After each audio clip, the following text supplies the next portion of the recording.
नमस्कार दोस्तों, सभी का स्वागत है एक बार फिर से हमारी इस क्लास में। और ये क्लासेस जो हैं हमारी सीपीसीटी नवंबर 2024 के लिए हम लोग यहाँ पे शुरू कर रहे हैं। तो इन क्लासेस में क्या रहने वाला है, उन सभी विषयों पे हम लोग आज चर्चा करने वाले हैं।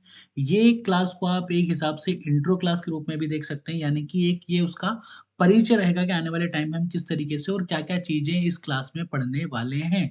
तो ज़्यादा दिमाग पे लोड नहीं देना है, सिर्फ एकदम हल्का-हल्का हाथ रखना है आपको। पहला दिन है तो बहुत ज़्यादा हम कुछ पढ़ेंगे नहीं, लेकिन प्रारूप पूरा समझ लेंगे हम कि हम आने वाले दिनों में क्या-क्या करने वाले हैं। तो चलिए शुरू करते हैं। चलिए तो देखिए यहाँ पे लिखा हुआ है, क्या लिखा हुआ है, विशेष सूची हमारी यहाँ पे लिखी हुई है। ये आपको मैं बता दूँ, एक बुक है, बुक का एकदम पूरा पीडीएफ है। बुक के अंदर है टोटल हमारे कितने 88 पेजेज़ हैं और ये किसी बुक का एक पूरा पीडीएफ मेरे पास है। आपको इस बुक को मैं प्रोवाइड करवा दूँगा हमारा जो टेलीग्राम ग्रुप है उस पे। लेकिन पहले हमें इन 88 पेजेज़ को पढ़ना होगा। तो लगभग 2-4 दिनों में हम इस पूरी बुक को कंप्लीट कर देंगे। इसके बाद फिर हमारे पास नए 2 बुक और हैं, नई बिल्कुल एकदम फ्रेश, जो कि मेरे ख़्याल से आज तक किसी भी विद्यार्थी ने जो एमपी का है उसने इन बुक्स को नहीं पढ़ा है, क्योंकि ये बिल्कुल अदर स्टेट से मँगवाई गई बुक है और फ़िलहाल जो बुक हम पढ़ रहे हैं ये उड़ीसा की बुक है। चलिए, तो ये ख़्याल मन में कैसा है कि जब मैंने क्वेश्चनों को रीड किया पिछले 3-4 साल के सीपीसीटी के क्वेश्चनों को जब मैंने रीड किया, तो कहीं न कहीं मुझे ऐसा फ़ील हुआ कि हमारे स्टेट में, यानी कि हमारा जो एमपी है उसमें एक भी बुक इस लेवल की नहीं है कि जो सीपीसीटी के क्वेश्चनों को, यानी कि सीपीसीटी के कंप्यूटर के क्वेश्चनों को किसी भी एंगल से टक्कर देती हुई नज़र आती हो। तो हमने क्या किया कि कुछ यूनिक ट्राई करते हैं, और जब हम गूगल पर सर्च करने लगे तो हमें ये बुक्स ही वहाँ पे दिखी, इनके पीडीएफ वहाँ पे दिखे, और इन बुकों को हमने वहाँ से डाउनलोड किया और हम इन्हीं बुकों को हम यहाँ पे पढ़ने वाले हैं। तो देखिए यहाँ पे प्रथम अध्याय जो हमारा, उसमें हमें क्या-क्या पढ़ना है। जिन लोगों का बेसिक कंप्यूटर क्लियर है उनके लिए भी ये क्लास है, और जिनका बेसिक कंप्यूटर क्लियर नहीं है वो भी इसको बहुत अच्छे से यहाँ पे पढ़ सकते हैं। देखिए, कंप्यूटर संबंधी मौलिक धारणाएँ यहाँ पे हम पढ़ेंगे। उसमें कंप्यूटर क्या है, उसके बाद कंप्यूटर का वैशिष्ट्य हम यहाँ पे पढ़ेंगे, कंप्यूटर का इतिहास पढ़ेंगे, कंप्यूटर विज्ञान का प्रारंभ पढ़ेंगे, कंप्यूटर की पीढ़ियाँ, कंप्यूटर का विभागीकरण, यानी कि हम यहाँ पे कंप्यूटर किन-किन विभागों में बाँटा गया है वो पढ़ेंगे, कंप्यूटर के प्रयोग पढ़ेंगे, ठीक है? द्वितीय जो हमारा चैप्टर रहेगा उसमें हम क्या पढ़ेंगे, कंप्यूटर के यंत्रांश। यंत्रांश का मतलब क्या होता है, कंप्यूटर के यंत्र, यानी कि उसकी जो एप्लीकेशंस है वो क्या-क्या हैं। निवेश विभाग, ठीक है? केंद्रीय कार्यनिर्वाही, यानी कि सीपीयू, इसको हिंदी में हम लोग क्या कहते हैं, सीपीयू का फुल फॉर्म क्या है? सेंट्रल प्रोसेसिंग यूनिट, सभी को पता है, लेकिन यदि हिंदी में पूछ लूँ तो बताइए। केंद्रीय प्रसंस्करण इकाई, क्या होगा? केंद्रीय प्रसंस्करण इकाई। स्मृति यानी कि मेमोरी। निर्गम भाग यानी कि आउटपुट। चलिए, पर्सनल कंप्यूटर के उदाहरण हम यहाँ पे देखेंगे। तृतीय भाग में हमारा क्या जाएगा, कंप्यूटर के सॉफ्टवेयर, जो कि क्या रहने वाला है हमारे यहाँ पे, बहुत ज़्यादा मोस्ट आईएमपी रहने वाला है। इसी के अंतर्गत हमारा एमएस ऑफिस पूरा रहेगा। उसके बाद चलिए, तो हमारे विंडो वगैरह सब इसी में रहेंगे। नहीं, विंडो नहीं, एमएस ऑफिस के अंदर हमारे जो एमएस एक्सेल, वर्ड वगैरह है, पावर पॉइंट, वो सब इसी में रहने वाले हैं। फोर्थ जो चैप्टर रहेगा उसमें हम लोग क्या पढ़ेंगे, विंडो संबंधी मौलिक धारणाएं पढ़ेंगे। विंडोज क्या है, विंडोज के उपांश पढ़ेंगे, और माउस की मौलिक कार्यप्रणाली। पांचवा जो है उसमें हम विंडोज की एसेसरीज और इंटरनेट पढ़ेंगे, तो ये भी कहीं ना कहीं बहुत ज्यादा आईएमपी रहने वाला है। चलिए, तो प्रथम अध्याय की बात करते हैं, तो प्रथम अध्याय हमने देखा था यहाँ पे कंप्यूटर संबंधी मौलिक धारणाएं, यानी कि बेसिक्स ऑफ कंप्यूटर क्या है। तो बेसिक्स ऑफ कंप्यूटर में देखिए क्या है कि यहाँ पे बहुत अच्छे तरीके से उसको डिस्क्राइब किया गया है कि कंप्यूटर को क्यों बनाया गया है, इसकी क्या आवश्यकताएं थी और क्या कुछ था, सब चीजें यहाँ पे दर्शाई गई है। कब बना, क्या है क्या नहीं, सब इसमें दर्शाया गया है। तो सबसे पहले देखिए, आज के युग को कंप्यूटर का युग कहा जाता है। जिन बच्चों ने 10वीं 11वीं में कंप्यूटर का निबंध लिखा होगा कंप्यूटर में, या फिर हिंदी में जो निबंध आता है, उस निबंध में यदि किसी ने कंप्यूटर को लिखा होगा निबंध के रूप में, तो उसने ये लाइन जरूर लिखी होगी कि आज का युग कंप्यूटर का युग है। यानी आज का युग है वो कंप्यूटर का युग है। और जिन्होंने इंग्लिश में कंप्यूटर लिखा होगा, क्योंकि कहीं ना कहीं कंप्यूटर का जो उस टाइम पे जब हम पढ़ते थे, उस टाइम पे वंडर ऑफ साइंस में आता था।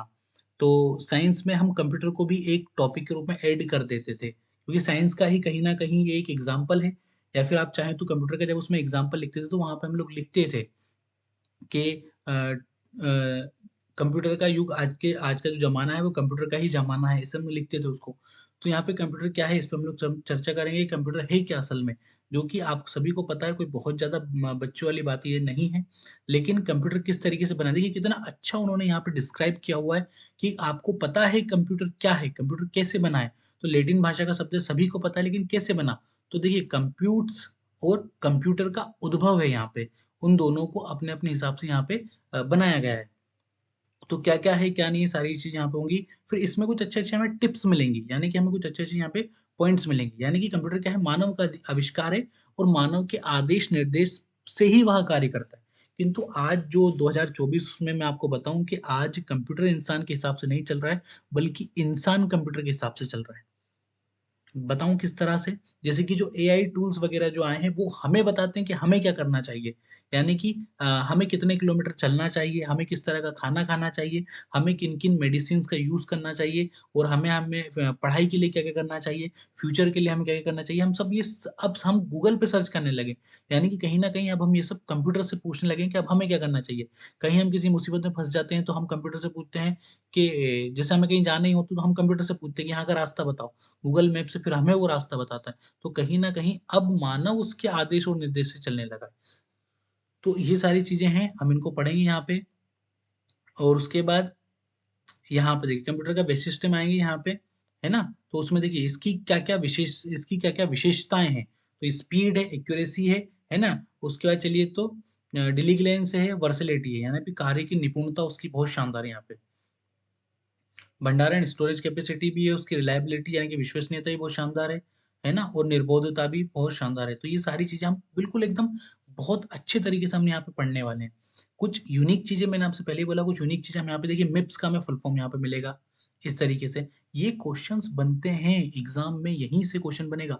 सीधा-सा लिख दिया जाएगा कि मिप्स का फुल फॉर्म क्या है? तो जो इस क्लास को देखेगा, इस क्लास को बहुत अच्छे से पढ़ेगा, उसको मिप्स का और आप चाहें तो इसके अकॉर्डिंग फिर अपने नोट्स भी तैयार कर सकते हैं। जैसे अभी ये मिप्स वर्ड आ गया है, तो आप अपनी नोटबुक में लिखिए मिप्स, मिप्स का फुल फॉर्म लिख लीजिए और उसको बोल्ड कर लीजिए या फिर हाइलाइटर से हाइलाइट कीजिए, तो आपको वो चीज़ याद रहेगी कि मिप्स का फुल फॉर्म क्या है। तो मिलियन इंस्ट्रक्शन पर सेकंड, ये आपको पता हो जाएगा। तो यहाँ पे आपको देखिए कुछ नई चीज़ भी बनेगी, तो बढ़िया सी कॉपी में एक बॉक्स बनाइए, मिलीसेकंड क्या होता है, माइक्रोसेकंड, नैनोसेकंड, पिकोसेकंड, ये सब क्या है?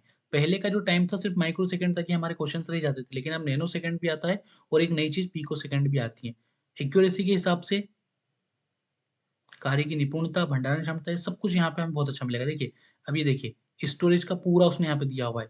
जो हम लोग कहते हैं धारण क्षमता जिसको कहते हैं हम लोग, कहाँ से बनती, क्या बनती है?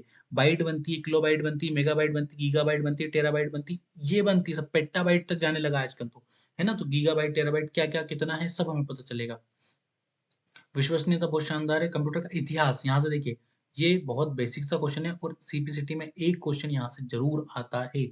First generation, second generation, third generation, fourth generation कब से कब तक रही?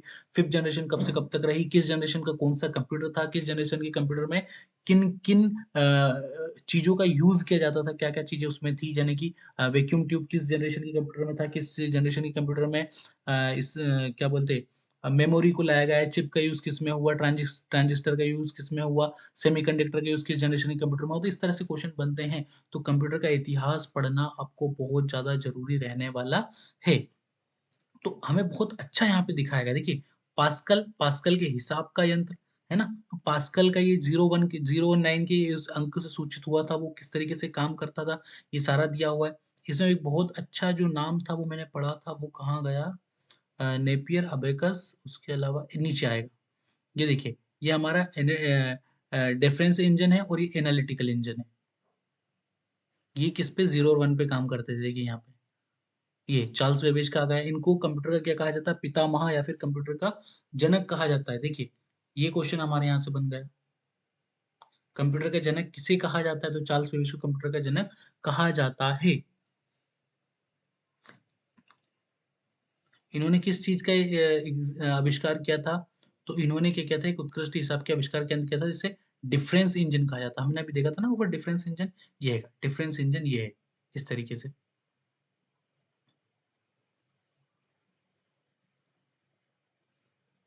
कंप्यूटर विज्ञान का प्रारंभ कब से कब तक हुआ है? ये वॉन न्यूमैन, है ना? ये वॉन न्यूमैन आ गए हमारे।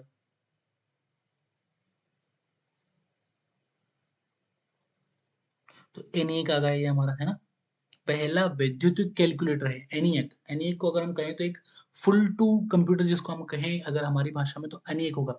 एनिएक का फुल फॉर्म यहाँ पे देखिए लिखा हुआ है, ये electronic numerical integrated and calculator, ठीक है? एनिएक होगा यहाँ पे, एडसेक होगा यहाँ पे हमारा, एडवेक हो गया यहाँ पे हमारा, एनिक 1 हो गया, फिर कंप्यूटर की पीढ़ी आ गई, जिनकी मैंने बात की थी यहाँ पे। देखिए कितना शानदार तरीके से उन्होंने फ़ोटोज़ देखिए आप, पिक्चर क्वालिटी भी कितनी शानदार हमें यहाँ पे दी हुई है ये, कितना क्लियर फ़ोटो हमें यहाँ पे दिया हुआ है। तो इस तरीके से जब आप इन चीज़ों को पढ़ेंगे तो डेफ़िनेटली आपको बहुत हेल्प मिलने वाली है। मेरे हिसाब से तो ये क्लासेस आपके लिए बहुत शानदार रहने वाली हैं।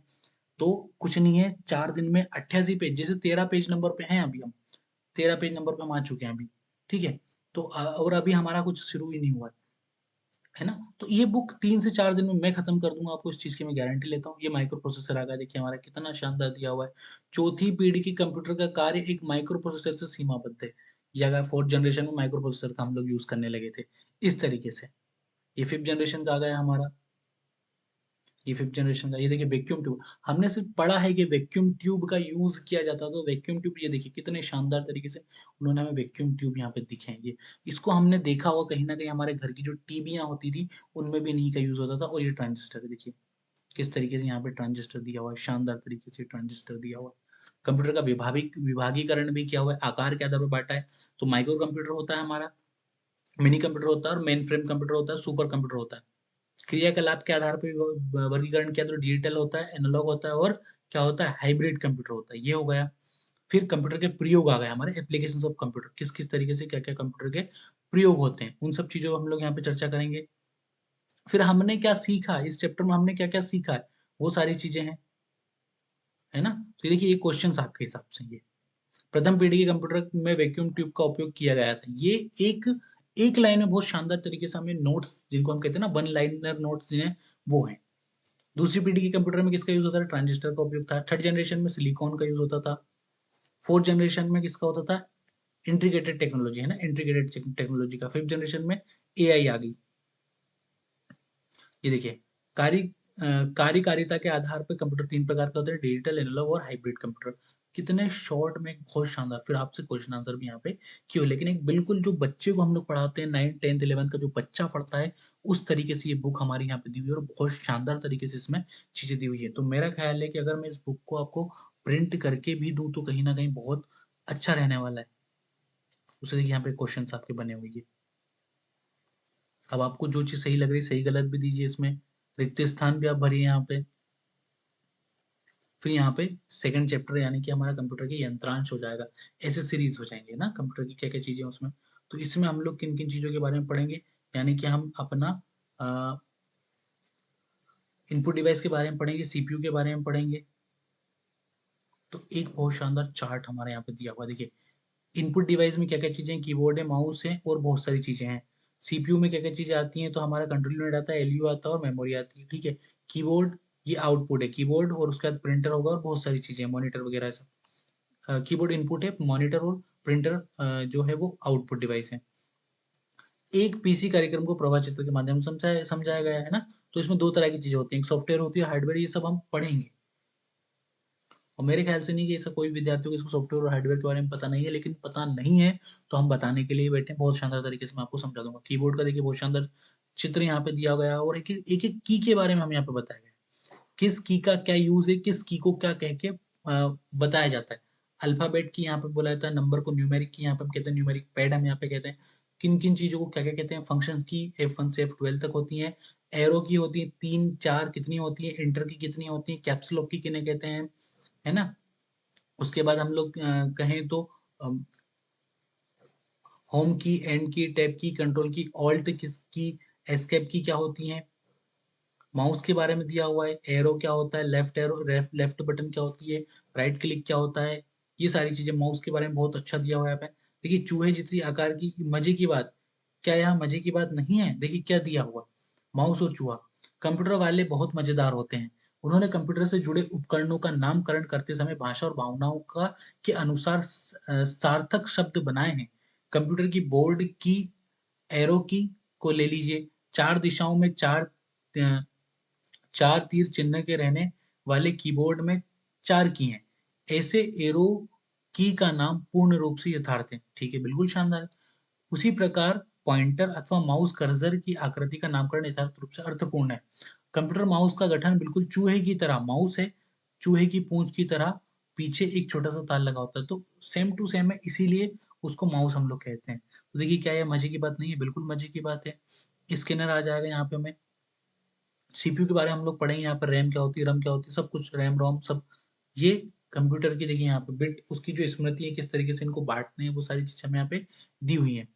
पेन ड्राइव के बारे में आ गया, हार्ड डिस्क आ गया, मॉनिटर के बारे में पूरा यहाँ पे डिस्कशन हमारा किया हुआ, प्रिंटर्स आ गए, बहुत इंपॉर्टेंट है यहाँ पे देखिए, laser printer, inkjet printer, personal PC के बारे में यहाँ पे पूरा आ गया, मॉडेम, सीडी ड्राइव।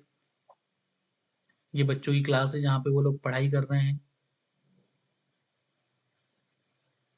ये फिर उनका प्रैक्टिकल्स है, इस तरीके से ये प्रैक्टिकल्स हैं।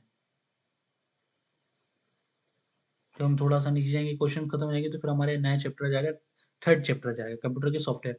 अगर 4 दिन में आप इस बुक को कंप्यूटर कवर कर रहे हैं, तो मेरे ख्याल से ये मान के चलिए कि 4 दिन में आपने मंथन को कंप्लीट कंप्लीट कर दिया। देखिए, ऑपरेटिंग सिस्टम का भाषांतर कार्य, भाषांतरण कार्य क्या है, तो उसके बाद उसका सिस्टम क्या है, ओएस का सिस्टम इतिहास क्या है, पूरा पूरा इतिहास उसका यहाँ पे दिया हुआ है, कब से कब तक। देखिए, प्राचालन पद्धति, ऑपरेटिंग सिस्टम, ओएस का नाम, डोस बना, विंडोज बना, उसके बाद विंडोज 3.11 बना, विंडोज 95, 98, 2000, फिर विंडोज मिलीनियम आया हमारा 2000, उसके बाद यूनिक विंडोज यूनिक्स आया, लिनक्स आया, विंडोज एनटी, एक्सपी 7 और 10, अभी 13 तक भी आया, 13 के बाद 15 भी आ गया है।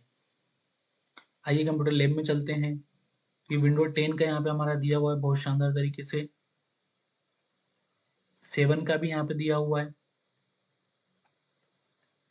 उसको थोड़ा सा जल्दी जल्दी करके हम लोग कहाँ पे चलते हैं, कंट्रोल पैनल। देखिए, सीपीयू यहाँ पे हमारा आ गया, माई कंप्यूटर क्या है, कंट्रोल पैनल क्या है हमारा, सबके बारे में दिया हुआ है। माई नेटवर्क प्लेसेस क्या है, रिसाइकल बिन क्या है, रिसाइकल बिन से क्वेश्चन बनता है। रिसाइकल बिन क्या है हमारा, शॉर्टकट की कैसे आप बना सकते हैं, इन सबके शॉर्टकट्स है ना, शॉर्टकट्स उत्पन्न करते हैं ना, मतलब तीर के निशान से घुमा हुआ बनता है, शॉर्टकट होता है वो हमारा। उसके बाद माउस को चलाने के लिए देखिए कितना शानदार यहाँ पे दिया हुआ है, ये पॉइंटर्स हैं हमारे। आप में से कईयों को नहीं पता कि ये पॉइंटर्स क्या क्या होते हैं। ये पॉइंटर्स क्या हैं, ये इनकी मर्जी से बनती है, इनको लेके आते हैं। पॉइंटर्स कितने प्रकार के होते हैं, क्या होते हैं ये, तो कितना शानदार हमें दिया हुआ है। देखिए, हाथ का दिया हुआ है, टाइमर वाली घड़ी दी हुई है, एरो हमें दिया हुआ है। कई बार अगर आप चाहें तो, जैसे घोड़ा होता है, घोड़े का भी हम लोग बना सकते हैं। किसने बनाया था माउस, तो डगलस एंजल वर्ड ने बनाया था। कब बनाया था, 1963 में बनाया था। माउस की बटन दबाने पे तुरंत डबल क्लिक क्या होती है, सिंगल क्लिक क्या होती है, एरो क्या होता है, right click, mouse dog, drug and drop, हम लोग कंप्यूटर के में एक शब्द सुनते हैं, ड्रग एंड ड्रॉप क्या होता है। विंडोज 7 और 10 के बीच में अंतर कितना शानदार दिया हुआ है। मेरे ख्याल से इतना बढ़िया डिस्क्रिप्शन किसी और ने कंप्यूटर के बारे में शायद ही कभी किया होगा, और आपने भी कभी शायद ही इससे पहले सुना होगा कि इतना बढ़िया कंप्यूटर के बारे में किसी भी बुक ने, एमपी में मेरे ख्याल से किसी भी बुक ने इतना शानदार डिस्क्रिप्शन दिया होगा, मुझे ऐसा लगता नहीं है। तो जब इस बुक से हम लोग यहाँ पे पढ़ेंगे, तो जाहिर सी बात है कि हमें बहुत अच्छा और बहुत यूनिक कुछ ना कुछ सीखने को यहाँ पे हमें मिलेगा। तो इस बुक में हमें पढ़ते चलना है, बहुत अच्छी तरीके से हमारे यहाँ पे बुक ने चीजों को समझाया है। ये क्वेश्चंस उसके यहाँ पे आ जाते हैं आपको। नोटपैड के बारे में देखिए दिया हुआ पूरा नोटपैड। ये थोड़ी सी हिंदी मिस्टेक है पर चलता है, हमें पता है क्या क्या बोल रहा है वो। नोटपैड क्या दिया हुआ है, नोटपैड के बारे में दिया हुआ है। नोटपैड विंडो पूरी दी हुई है। अब बहुत से बच्चे इनको नोटपैड के बारे में नहीं पता कि नोटपैड क्या है। वर्ड पैड के बारे में दिया, देखिए वर्ड पैड है ना, उसकी हिंदी भले ही गलत है लेकिन इंग्लिश में पूरा सही है, वर्ड पैड। वर्ड पैड हम यहाँ पे दिया हुआ है। थोड़ा सा आप नीचे चलेंगे तो नया चैप्टर हमारा आने वाला है। पेंट क्या होता है ना, पेंट। तो इस तरीके से ये हमारी एक पूरी शानदार सी बुक है। सीडी कॉम्पैक्ट डिस्क, जिसको हम लोग कहते हैं सीडी, कॉम्पैक्ट डिस्क क्या है ना, कॉम्पैक्ट डिस्क के बारे में पूरा यहाँ पे वर्णन किया हुआ है। कॉम्पैक्ट डिस्क क्या है क्या नहीं है, पूरा एक शानदार से यहाँ पे उसका डिस्क्रिप्शन हमें दिया हुआ है। कॉम्पैक्ट डिस्क के बारे में दिया हुआ है।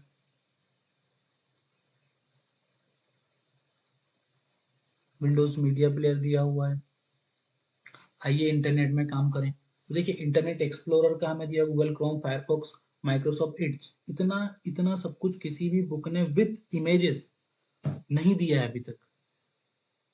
ये गूगल का होम पेज खुल गया हमारे यहाँ पे, कुछ साइट के लिए, Biju Patnaik university of technology Orissa, मैंने आपसे कहा था ना ये उड़ीसा की बुक है।